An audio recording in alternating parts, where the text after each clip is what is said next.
Eh ben vous savez quoi? J'ai cassé ma lampe. Et est-ce que je vais la réparer?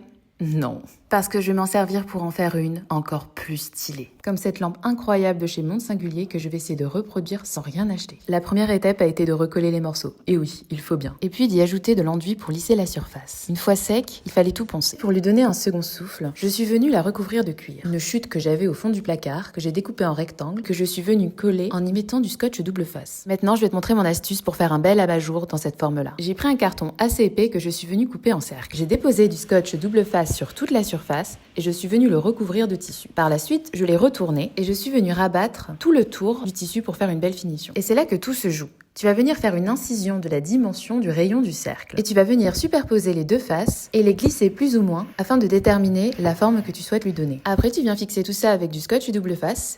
Et voilà, t'as ton petit chapeau pointu. Mais attends, hein, parce que c'est pas terminé. En fouillant dans mes tiroirs, j'ai retrouvé pas mal de petites passementeries qui pourraient faire l'affaire. Du ruban, de la corde, des petites boules en métal. Et après avoir fait mon choix, je me suis servi d'un petit cordon métallique pour faire tout le tour de la base, puis d'un ruban à franges noires que je suis venue coller tout autour de l'abat-jour avec du scotch double face et une bille métallique que je suis venue insérer sur le dessus de la structure. Et voilà, le challenge est relevé. J'ai réalisé cette lampe qu'avec des choses que j'avais chez moi. Et je suis plutôt contente du résultat. Je trouve qu'elle a vraiment ce petit quelque chose qu'on ne voit pas partout. Certainement grâce à la forme si particulière de l'abat-jour. Si t'as aimé, n'hésite pas à t'abonner. Parce que des choses comme ça, j'en fais un petit peu tout le temps. Bisous!